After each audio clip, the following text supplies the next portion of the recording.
આજે જે આપણે પ્રશ્ન વિશે જોવાનું છે તે પ્રશ્ન છે કે ઓહમનો નિયમ લખી અને સમજાવો. જે ચેપ્ટર 3 ની આપણે જે શરૂઆત કરી હતી આગળના પીડીએફમાં. હવે જે આજે જોવાનું છે કે ઓહમનો નિયમ પહેલાં આપણે એની વ્યાખ્યા આપવાની છે અને સમજાવવાનું છે. તો ઓહમનો નિયમ આપણે પહેલાં લખીએ. પહેલાં તો ઓહમનો નિયમ એ ઓહમ નામના વૈજ્ઞાનિકે ઈસવીસન 1828માં આપ્યો હતો. પહેલાં તો ઈસવીસન 1828માં જર્મન વૈજ્ઞાનિક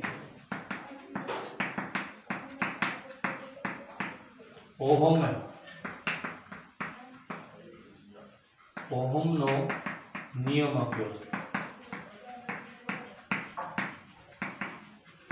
ઈસવીસન 1828માં જે જર્મન વૈજ્ઞાનિક ઓહમનો નિયમ આપ્યો હતો અને એ બંને જે ભૌતિકશાસ્ત્રી અને ગણિતશાસ્ત્રી બંને હતા આ ઓહમ.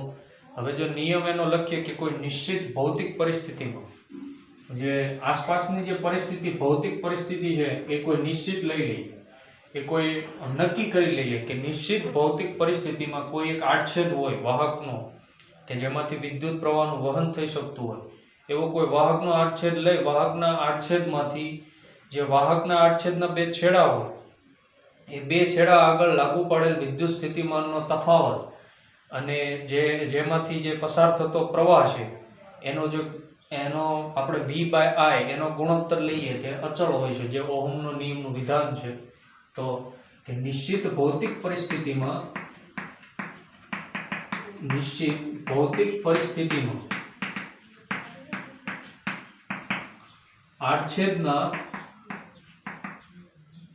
કોઈ નિશ્ચિત ભૌતિક પરિસ્થિતિમાં વાહકના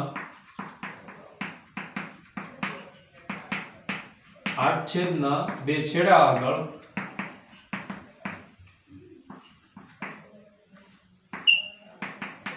લાગુ પડે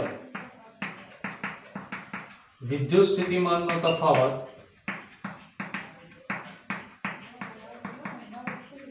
એ વિદ્યુત સ્થિતિમાનનો તફાવત V તેમજ પસાર થતો પ્રવાહ I નો ગુણોત્તર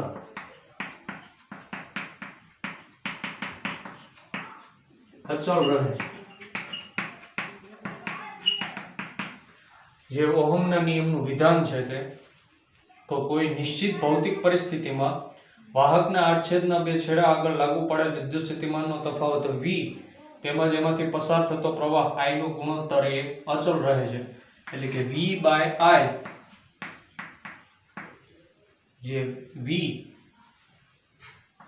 જે વિદ્યુત સ્થિતિમાન લાગુ પાડેલ છે તે પ્રવાહના સમપ્રમાણમાં. હવે એનો ગુણોત્તર એટલે V/I એ ગુણોત્તર છે અચળ. અહીંયા આ સમપ્રમાણતાની નિશાની દૂર કરતા એ અચળાંક મૂકીએ. કોઈ R છે તે કોઈ અચળાંક જેને આપણે અવરોધ કહીશું અથવા તો પહેલા લખશું કે સમપ્રમાણતા અચળાંક,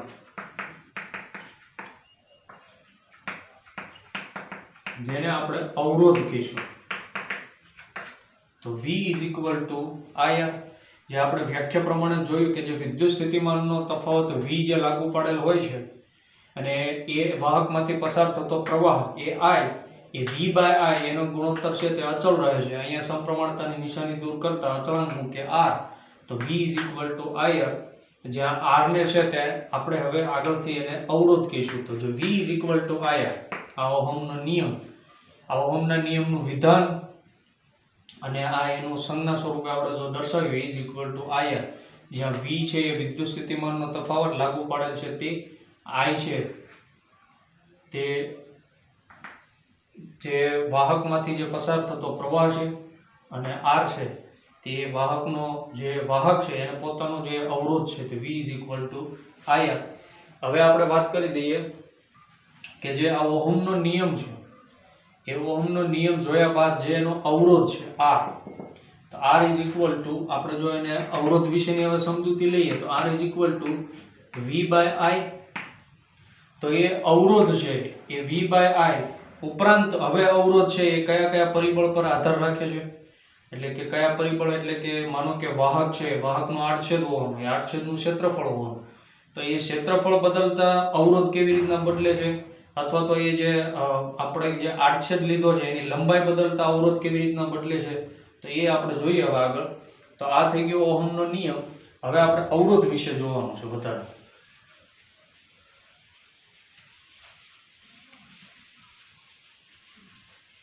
જે આપણે ઓહમના નિયમમાં અચળાંક જોયો આર અવરોધ, તેના વિશે આગળ જે બીજી માહિતી મેળવીએ. અવરોધ એટલે શું તેની સમજૂતી આપો.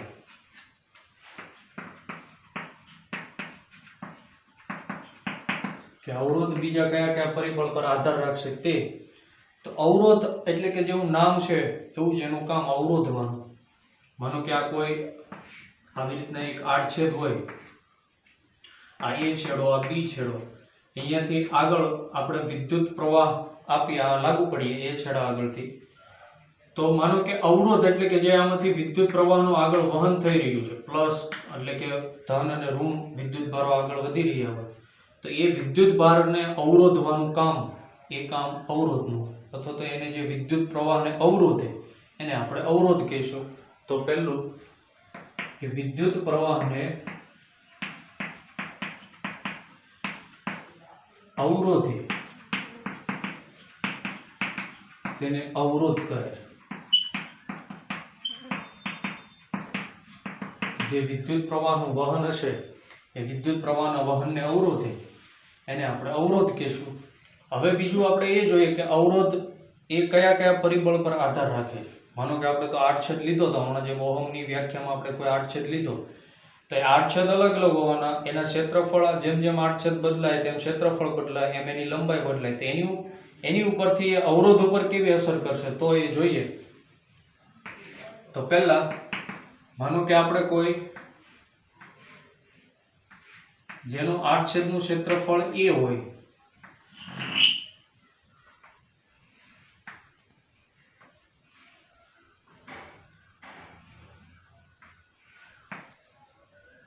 તેમજ આની જે આડછેદની લંબાઈ તે L જેટલી લેશું. આપણે પહેલા સૌપ્રથમ આવું કોઈ એક આડછેદ છે, એની લંબાઈ આપણે L લેશું, એનું ક્ષેત્રફળ છે તે A. આકૃતિમાં દર્શાવ્યા મુજબ આ એક આડછેદ છે.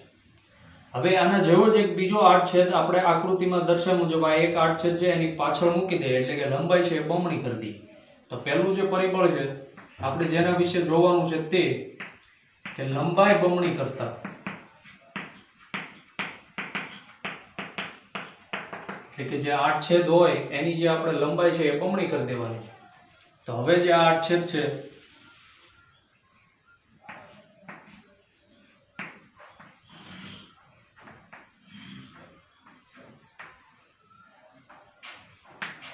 આડછેદનું ક્ષેત્રફળ A, લંબાઈ L, ત્યાંથી એક બીજો આડછેદ મૂકીએ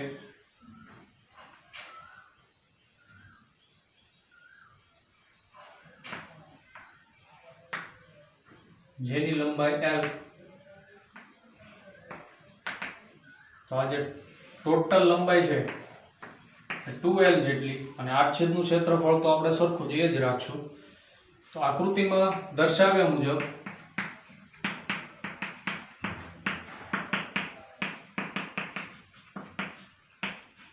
A જેટલું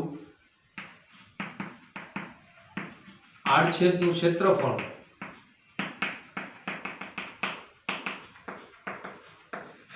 L લંબાઈના બે સરખા આડછેદ મુકતા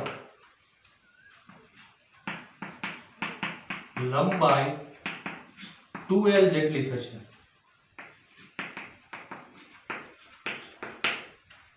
જ્યારે ક્ષેત્રફળ એ છે, જે આમાં ક્ષેત્રફળ છે તે એ છે. હવે આને માનો કે આ જે આડછેદ છે એને આપણે પ્રવાહ લાગુ પાડીએ, તો I જેટલો પ્રવાહ લાગુ પાડશું તો પ્રવાહ તો આ છેડેથી જેટલો લાગુ પડશો એટલો આ છેડેથી નીકળી જાય, એટલે પ્રવાહ છે તે I જેટલો રહેવાનો. વિદ્યુત સ્થિતિમાનનો તફાવત છે, માનો કે અહીંયાથી આપણે અહીંયા સુધી લાગુ પાડીએ તો વિદ્યુત સ્થિતિમાનનો તફાવત V જેટલો, પણ માનો કે આ જે આડછેદ છે એનો વિદ્યુત સ્થિતિમાનનો તફાવત V, આનો જે વિદ્યુત સ્થિતિમાનનો તફાવત છે V, એટલે ટોટલ જે વિદ્યુત સ્થિતિમાનનો તફાવત થવાનો એ 2V જેટલો, કારણ કે વિદ્યુત સ્થિતિમાનનો સરવાળો થવાનો. તો જે આડછેદને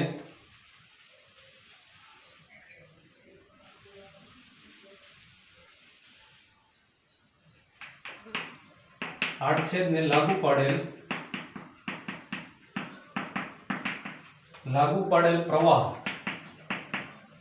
I જેટલો તેમજ વિદ્યુત સ્થિતિમાનનો તફાવત, વિદ્યુત સ્થિતિમાનનો તફાવત છે એ આ છેડાથી આ છેડા સુધીનો જે વિદ્યુત સ્થિતિમાનનો તફાવત 2V જેટલો થશે. 2V જેટલો થશે. તો હવે અવરોધની વાત કરીએ તો આપણે જે ઓહમનો નિયમ છે V IR, તો R V/I, તો V જે વિદ્યુત સ્થિતિમાનનો તફાવત છે 2V જેટલો, I ની જગ્યાએ જે પ્રવાહ છે તે I જેટલો લાગુ પાડેલ છે. હવે અહીંયા 2V/I R, અને આ જે આપણે સંયોજનનો અવરોધ લઈ લઈએ તો એને આપણે RC કહી દઈએ, તો RC 2R, એટલે કે આપણે જેમ જેમ લંબાઈ બમણી કરીએ તેમ અવરોધ બમણો થશે.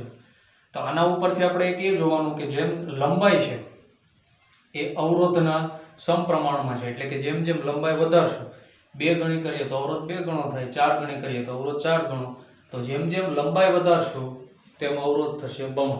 તો આ પહેલું આપણું તારણ કે જે લંબાઈ છે એ અવરોધના સમપ્રમાણમાં હોય, તો R proportional to L, એટલે કે R સમપ્રમાણ L, એટલે કે જેમ જેમ અવરોધ છે એ લંબાઈના સમપ્રમાણમાં છે. તો આ પહેલી વાત થઈ ગઈ લંબાઈનું, આપણે જોઈ લીધું.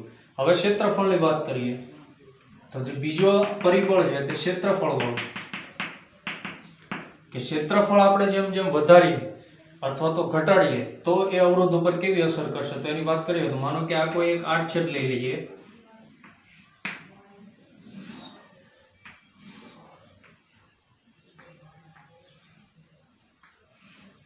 આપણે આડછેદ લઈએ જેની લંબાઈ L જેટલી લઈએ. લંબાઈ આપણે બદલવાની નથી. આડછેદ જે આખો આડછેદનું ક્ષેત્રફળ છે ટોટલ એ A જેટલું. હવે આપણે આડછેદનું ક્ષેત્રફળ છે અડધું કરી દઈએ, એટલે A/2 કરી દઈએ, A/2, એટલે હવે ક્ષેત્રફળ છે એ અડધું કરવાનું. તો ક્ષેત્રફળ અડધું કરીએ તો અવરોધમાં શું ફરક પડે તો એ જોઈએ. તો માનો કે આજે એક આડછેદ છે વાહકનો, તેને લાગુ પાડેલો જે પ્રવાહ વિદ્યુત સ્થિતિમાનનો તફાવત આ છેડાથી આ છેડા આગળનો V જેટલો રહે, એટલે વિદ્યુત સ્થિતિમાનનો તફાવત છે એ V રહેશે. જ્યારે પ્રવાહ લાગુ પડશો આપણે I જેટલો પ્રવાહ લાગુ પાડીએ તો ક્ષેત્રફળ અડધું થઈ જાય, તો પ્રવાહ અડધો થઈ જાય, તો જે પ્રવાહ છે તે I/2 જેટલો, એટલે કે આ ભાગમાં જે પ્રવાહ વહે તે I/2 જેટલો, આમાં વહે તે I/2 જેટલો, ટોટલ છે તે I જેટલો, કારણ કે આ છેડાથી આ છેડા આગળ આપણે I જેટલો વિદ્યુત પ્રવાહ લાગુ પાડીએ તો અહીંયા ક્ષેત્રફળ અડધું કરીએ તો પ્રવાહ પણ અડધો થવાનો, વિદ્યુત સ્થિતિમાનનો તફાવત V જેટલો જ રહેવાનો, કારણ કે એ છે આખું જે આડછેદ છે એક જ છે, એટલે સ્થિતિમાનનો તફાવત છે V જેટલો રહેવાનો. જ્યારે પ્રવાહ છે અડધો થઈ જવાનો, એટલે I/2. તો હવે આપણે અવરોધની વાત કરી દઈએ તો અવરોધમાં શું ફરક પડશે, તો કે જ્યારે ક્ષેત્રફળ આડછેદનું ક્ષેત્રફળ અડધું કરવામાં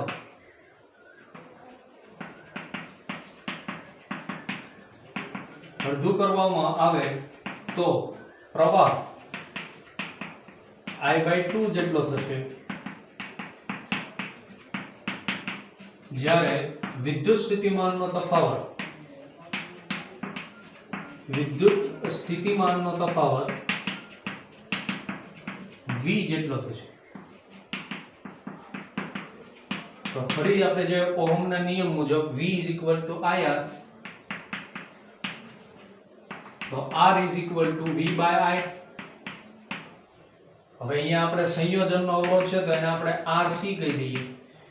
V જે વિદ્યુત સ્થિતિમાનનો તફાવત છે એ V જેટલો છે, અને આપણે જે પ્રવાહ લાગુ પાડેલો છે તે I/2 જેટલો, છેદનો છેદ અંશમાં વહી જાય તો 2V/I = 2R. એટલે કે જે સંયોજનનો અવરોધ આવ્યો, સંયોજનનો અવરોધ એટલે કે અવરોધ બમણો થયો. અવરોધ બમણો ક્યારે થાય કે જ્યારે ક્ષેત્રફળ અડધું કરવામાં આવે ત્યારે અવરોધ બમણો થાય, એટલે કે ક્ષેત્રફળના વ્યસ્ત પ્રમાણમાં થયું. જેમ જેમ અવરોધ અડધું કરવામાં આવ્યું તો 2 ગણો થયો. આનો ચોથો ભાગ કરવામાં આવે એટલે કે A/4 કરવામાં આવે તો અવરોધ છે 4 ગણો થઈ જાય. એટલે કહેવાનું એ કે જે ક્ષેત્રફળ છે એ અવરોધ છે એ ક્ષેત્રફળના વ્યસ્ત પ્રમાણમાં. એટલે બીજો એક સંબંધ આપણે જે ક્ષેત્રફળનો તાર્યો, પહેલા જે લંબાઈ વાળો કે જે લંબાઈમાં અવરોધ છે લંબાઈના સમપ્રમાણમાં, જ્યારે ક્ષેત્રફળમાં આપણે વાત જોઈએ ત્યારે અવરોધ છે એ ક્ષેત્રફળના વ્યસ્ત પ્રમાણમાં. તો હવે જે અવરોધ છે અવરોધ R = L/A, એટલે કે લંબાઈના સમપ્રમાણમાં, અને જેનું ક્ષેત્રફળ છે એના વ્યસ્ત પ્રમાણમાં, એટલે R અહીંયા પ્રોપોર્શનલ L/A. એટલે આ જે થઈ ગયું કે અવરોધ છે એ બે પરિબળ પર આધાર રાખે, એક લંબાઈ ઉપર અને એક ક્ષેત્રફળ પર. તો એક વાત આપણે જે હમણાં આપણો પ્રશ્ન હતો કે જે અવરોધ એટલે શું ને કયા પરિબળ પર આધાર રાખશે, તો અવરોધની આપણે વ્યાખ્યા જોઈએ. અવરોધ જે પરિબળ પર આધાર રાખશે તે L/A એટલે લંબાઈ અને ક્ષેત્રફળ પર. અને આ જે સમપ્રમાણતાની નિશાની આપણે દૂર કરીએ તો આપણે એક અચળાંક મૂકવો પડે, તો R = ρL/A.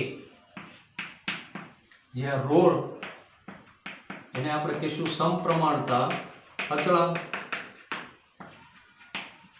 અને એને આપણે કહીશું અવરોધકતા. અવરોધકતા એને જે આપણે સમપ્રમાણતા અચળાંક દૂર કરીને જે અચળાંક મૂક્યો ρ, તો R = ρL/A. જ્યાં ρ છે એ સમપ્રમાણતા અચળાંક, હવે એને આપણે કહીશું અવરોધકતા, એટલે કે જે અવરોધનો વ્યસ્ત છે એને આપણે કહીશું અવરોધકતા. હવે બીજી વાત એ કરી દઈએ કે જે અવરોધ R છે એનો એકમની વાત કરી દઈએ, એનું જે પારિમાણિક સૂત્ર છે એ જોઈ લઈએ.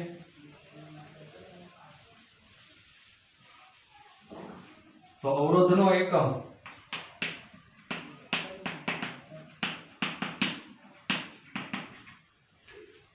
એક જે એકમ છે તે ઓહમ.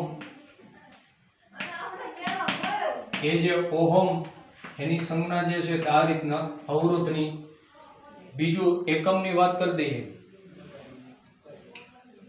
તો R = આપણે જે ઓહમના નિયમ મુજબ જોયું તે V = IR મુજબ R = V/I. જ્યાં V એ વિદ્યુત સ્થિતિમાનનો તફાવત, જેનો એકમ આપણે જાણીએ વોલ્ટ, અને જે પ્રવાહ છે તેનો એકમ જે આપણે જાણીએ છીએ એમ્પિયર. તો બીજો જે એકમ છે ઓહમ, અથવા તો આપણે જે બીજો લખી શકીએ વોલ્ટ/એમ્પિયર. તો આ વાત થઈ ગઈ અવરોધના એકમની. V = IR મુજબ એક જે એકમ છે તે ઓહમ, અને બીજો જે છે તે વોલ્ટ/એમ્પિયર. હવે આપણે પારિમાણિક સૂત્રની વાત કરી દઈએ. અવરોધનું પારિમાણિક સૂત્ર, તો એ અવરોધનું પારિમાણિક સૂત્ર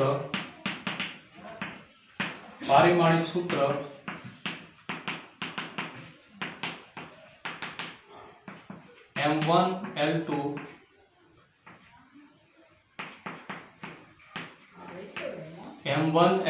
T-3A-2.